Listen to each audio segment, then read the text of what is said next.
Hello everyone, I am Pratika Giri, science educator from MPJC smart. आज हम science में chemistry portion के बारे में बात करेंगे कि आपके 10th बोर्ड में आप केमिस्ट्री में किस तरह से अच्छा स्कोर कर सकते हो, क्या क्या टॉपिक्स आपको कवर करने हैं केमिस्ट्री में, ये सब हम देखेंगे आज। तो सबसे पहले अगर हम केमिस्ट्री की बात करें तो केमिस्ट्री में 4 चैप्टर्स हैं आपके साइंस में। चैप्टर नंबर 1, 2, 3 एंड 4, ये 4 चैप्टर हैं आपके केमिस्ट्री में। चैप्टर नंबर 5 जो है वो भी एलिमिनेट हो चुका है, डिडक्ट हो चुका है आपके सिलेबस से, तो हमें इन 4 चैप्टर्स के बारे में देखना है। सबसे पहले हम बात करते हैं चैप्टर नंबर 1 की। चैप्टर नंबर 1 में सबसे पहला आपका जो टॉपिक कवर हो रहा है वो है बैलेंसिंग। इक्वेशन को किस तरह से बैलेंस किया जाता है, क्यों बैलेंस किया जाता है, इस बात का आपको ध्यान रखना है। सेकेंड, फिर इस चैप्टर में टाइप्स ऑफ रिएक्शन आ रहे हैं। टाइप्स ऑफ रिएक्शन में इस चैप्टर में आपको 5 टाइप्स के रिएक्शन के बारे में बता रखा है। Combination reaction, decomposition reaction, displacement reaction, double displacement reaction and last oxidation reduction redox reaction. Combination reaction में सारी ही रिएक्शंस में आपको हर एक रिएक्शन आनी चाहिए, वो रिएक्शन आपकी कहाँ पे यूज हो रही है वो पता होना चाहिए। इसके साथ साथ कलर्स भी आपको ध्यान रखने हैं कि अगर नाइट्रोजन डाइऑक्साइड गैस निकल रही है तो वो कौन से कलर की है, या अगर उसकी कोई भी गैस निकल रही है तो उसकी कोई एक स्पेसिफिक प्रॉपर्टी आपको पता होना चाहिए, क्योंकि वहीं से क्वेश्चन आते हैं। जैसे हम कॉम्बिनेशन रिएक्शन की बात करें तो वाइट वॉशिंग में यूज आती है रिएक्शन, एक कॉम्बिनेशन रिएक्शन है जो कि वाइट वॉशिंग में यूज आती है। तो इस तरह से आपको हर एक कलर कहाँ पे वो यूज आती है, और जब भी आप रिएक्शन लिखेंगे केमिस्ट्री में तो आपको बैलेंस्ड केमिकल रिएक्शन ही लिखनी है। तो ये आपको 5 टाइप की रिएक्शन पता होनी चाहिए। सेकेंड, डिकम्पोजिशन रिएक्शन जो है यहाँ पे, इसके भी 3 सब पार्ट्स हैं। Thermal decomposition, electrolytic decomposition and photolytic decomposition. तो ये भी आपको पता रखना है, इसके जो सब पार्ट्स हैं वो। डिस्प्लेसमेंट रिएक्शन के लिए आपको रिएक्टिविटी सीरीज पता होना चाहिए, क्योंकि जो मोर रिएक्टिव एलिमेंट होता है वो लेस रिएक्टिव एलिमेंट को डिस्प्लेस करता है। तो अगर आपको रिएक्टिविटी सीरीज पता होगी तो आप ये डिस्प्लेसमेंट रिएक्शन आराम से आइडेंटिफाई कर पाएंगे और रिएक्शन की आराम से पूरी लिख पाएंगे। डबल डिस्प्लेसमेंट रिएक्शन को प्रेसिपिटेशन रिएक्शन भी बोलते हैं। डबल डिस्प्लेसमेंट रिएक्शन में प्रेसिपिटेट बनता है, कौन से कलर का प्रेसिपिटेट बनता है कौन सी रिएक्शन में, ये आपको पता होना चाहिए। नेक्स्ट है ऑक्सीडेशन रिडक्शन। कब ऑक्सीडेशन होता है, कब रिडक्शन होता है, ऑक्सीडाइजिंग एजेंट क्या होते हैं, रिड्यूसिंग एजेंट क्या होते हैं, ये सब आपको बात का ध्यान रखना है ऑक्सीडेशन रिडक्शन वाले टॉपिक में। और लास्ट टॉपिक्स हैं चैप्टर नंबर 1 के, करोजन एंड रेंसिडिटी। छोटे से टॉपिक हैं, अगर आप एक बार रीड करेंगे तो भी आपको ये इजीली आ जाएंगे। तो ये सारी चीजें आपके चैप्टर नंबर 1 में कवर होनी चाहिए। नेक्स्ट हम बात कर रहे हैं चैप्टर नंबर 2 की, which is acid, basis and salts. Acid, basis and salts में सबसे पहले एसिड्स क्या होते हैं, बेसिस क्या होते हैं, दोनों का डिफरेंस आपको पता होना चाहिए। फिर उसके बाद आप कैसे पता करेंगे कि कोई भी जो भी आपको सोल्यूशन गिवन है वो एसिड है या बेस है, उसके लिए कुछ इंडिकेटर्स होते हैं। 3 तरह के इंडिकेटर हैं अपनी कोर्स में, natural indicator, synthetic indicator and olfactory indicator. इनके बारे में आपको पता होना चाहिए। इंडिकेटर्स में आपको ये ध्यान रखना है कि अगर उस पर्टिकुलर इंडिकेटर में आप एसिड की ड्रॉप डालोगे तो उसका क्या कलर चेंज होगा, बेस की ड्रॉप डालोगे तो क्या कलर चेंज होगा, क्योंकि यहाँ से 1 मार्क के क्वेश्चन आते हैं। तो ये कलर्स के बारे में आपको अच्छे से पता होना चाहिए इस इंडिकेटर टॉपिक में। सेकेंड है इसमें चैप्टर नंबर 2 में chemical properties of acid and bases. 5 chemical properties है कि जब हम जब हम किसी मेटल को एसिड के साथ रिएक्ट करेंगे तो हाइड्रोजन गैस इवॉल्व होगी, सॉल्ट बनेगा। जब हम किसी भी मेटल कार्बोनेट को एसिड के साथ रिएक्ट करेंगे तो क्या होगा। तो ये जो 5 टाइप के जो रिएक्शंस हैं ये आपको पता होनी चाहिए सेकेंड टॉपिक में। नेक्स्ट पीएच स्केल है। पीएच स्केल इंडिकेट करता है कि भाई आपका जो सोल्यूशन है वो एसिडिक है या फिर बेसिक है, तो वो कितना ज़्यादा एसिडिक है, कितना ज़्यादा बेसिक है। तो पीएच स्केल आपको बहुत अच्छे से आना चाहिए। यहाँ से भी बहुत छोटे छोटे क्वेश्चंस बनते हैं, एमसीक्यूज भी यहाँ से काफ़ी बार पूछे गए हैं, तो ये चीज़ आपको आनी चाहिए। Next topic, importance of pH. आपकी एवरीडे लाइफ में पीएच का क्या इंपॉर्टेंस है, इसमें आपको टूथ डीके बताया गया है, एसिडिटी इन स्टमक बताया गया है। तो ये क्या क्या इंपॉर्टेंस है पीएच की एवरीडे लाइफ में, ये आपको बहुत अच्छे से करना है। लास्ट टॉपिक जो चैप्टर नंबर 2 का है वो है कॉमनली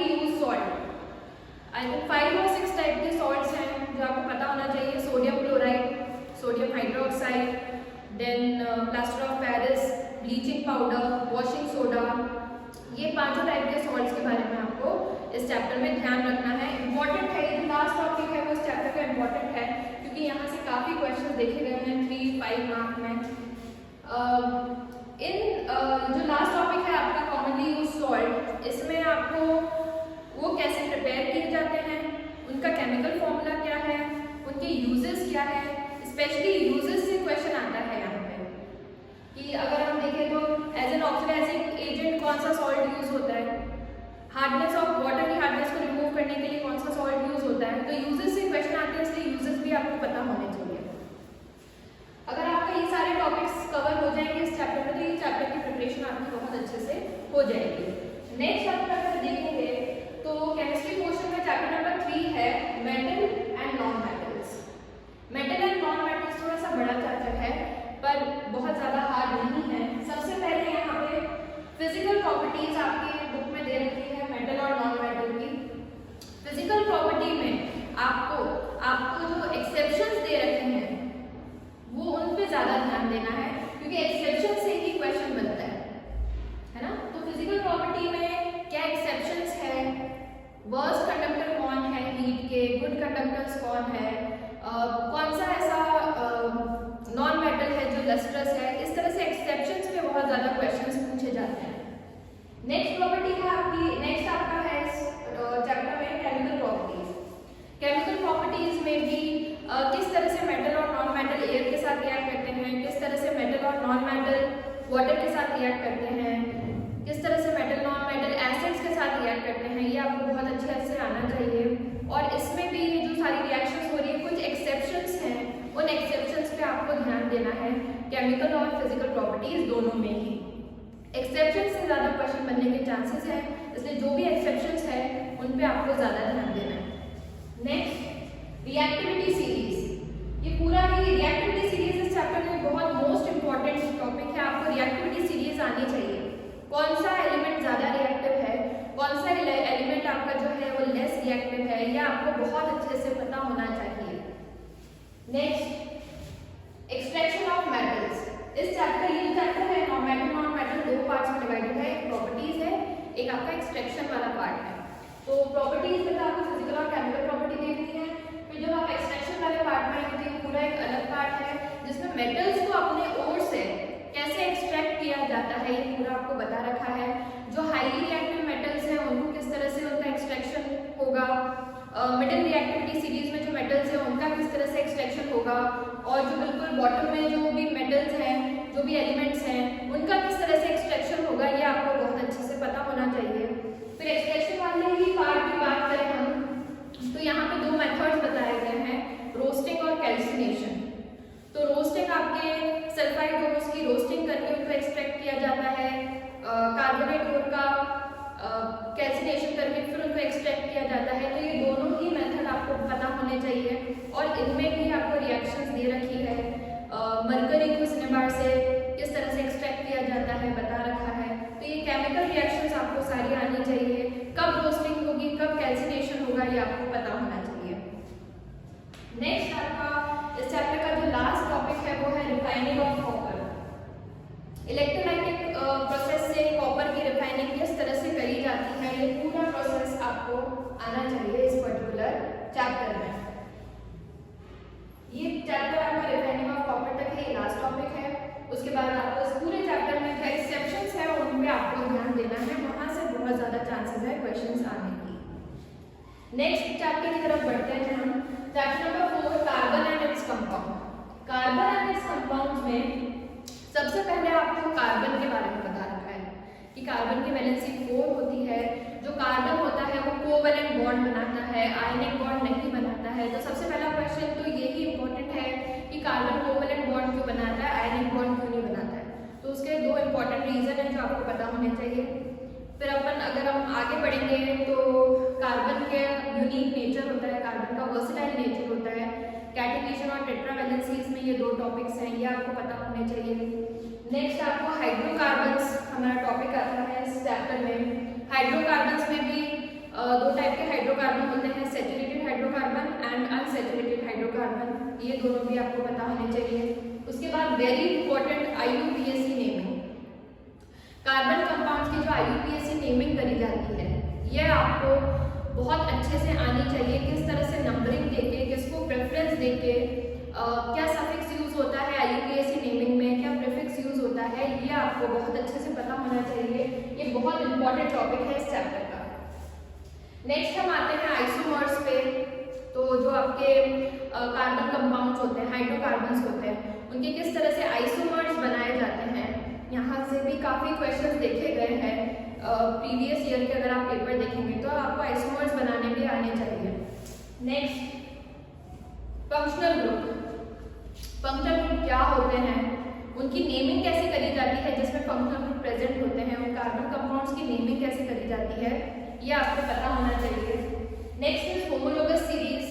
होमोलोगस सीरीज क्या होती है, इस पर भी काफी क्वेश्चन आते हैं कि एल्केन का होमोलोगस सीरीज का फर्स्ट मेंबर कौन है, सेकंड मेंबर कौन है, एल्कीन का फर्स्ट मेंबर कौन है। इस तरह से काफी क्वेश्चन देखे गए हैं, तो होमोलोगस सीरीज भी आपको काफी अच्छे से आनी चाहिए। इस चैप्टर का जो सेकंड पार्ट है वो केमिकल प्रॉपर्टीज है, chemical properties of carbon compound. इसमें काफी सारी रिएक्शंस है जो आपको बहुत अच्छे से आनी चाहिए। जैसे कि हम देखेंगे, आपकी पहली ऑक्सीडेशन कंबशन रिएक्शन है, फिर ऑक्सीडेशन रिएक्शन है, एडिशन रिएक्शन है, सब्स्टिट्यूशन रिएक्शन है। उसके बाद में इथेनॉल और इथेनोइक एसिड को डिटेल में बता रखा है कि इथेनॉल की क्या प्रॉपर्टीज होती हैं, क्या फिजिकल प्रॉपर्टी होती है प्लस क्या केमिकल प्रॉपर्टी होती है। इधर अगर इथेनोइक एसिड को देखें तो इसकी भी फिजिकल और केमिकल प्रॉपर्टीज आपको बता रखी है। इथेनोइक एसिड में अगर हम देखें तो सेपोनिफिकेशन, एस्टरिफिकेशन रिएक्शंस आपको बता रखी है। ये सारी रिएक्शंस आपको बहुत अच्छे से आनी चाहिए। लास्ट टॉपिक जो इस चैप्टर का है कार्बन आयन्स कंपाउंड का, ये है आपका सोप मिसल फॉर्मेशन के ऊपर। तो ये जो लास्ट टॉपिक है मिसल फॉर्मेशन पे, ये भी आपको किस तरह से मिसल बनते हैं, क्यों बनते हैं, स्कम फॉर्मेशन कब हार्ड वाटर में नहीं होता है, सॉफ्ट वाटर में होता है, ये सब आपको, ये जो सारे टॉपिक्स हैं ये आपके इस चैप्टर से कवर होने चाहिए, तभी जाके ये चैप्टर पूरा होगा। फर्दर अगर हम केमिस्ट्री पोर्शन की बात करें तो केमिस्ट्री में जब जब भी आपको मौका मिले आपको रिएक्शंस लिखनी है, और जब भी आप रिएक्शन लिखते हैं तो आपको हमेशा बैलेंस्ड केमिकल रिएक्शंस ही लिखनी है। अगर आप बैलेंस नहीं करेंगे रिएक्शन को तो वो अप्रोप्रिएट नहीं होगी, हो सकता है उसका आपका मार्क्स डिडक्ट हो जाए। तो हमेशा आप जब भी केमिस्ट्री पोर्शन में रिएक्शन लिखें तो बैलेंस्ड केमिकल रिएक्शंस ही लिखें।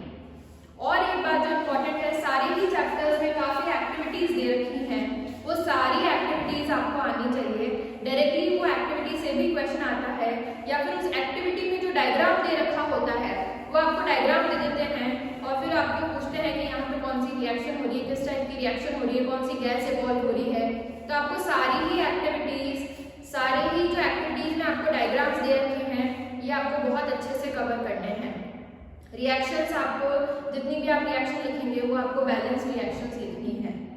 जब आप ये सब कर लेंगे, ये सारे चैप्टर्स के जो भी मैंने टॉपिक्स बोले, जब आप ये सारे टॉपिक्स कवर कर लेंगे, सारी एक्टिविटीज़ देख लेंगे, सारी रिएक्शंस आपको थोड़ी याद होगी, तो आपका ये जो केमिस्ट्री पोर्शन है जो अपने बोर्ड्स में 25 मार्क्स का है, ये बहुत अच्छे से आपका तैयार हो जाएगा और आप बहुत अच्छा स्कोर कर पाएंगे।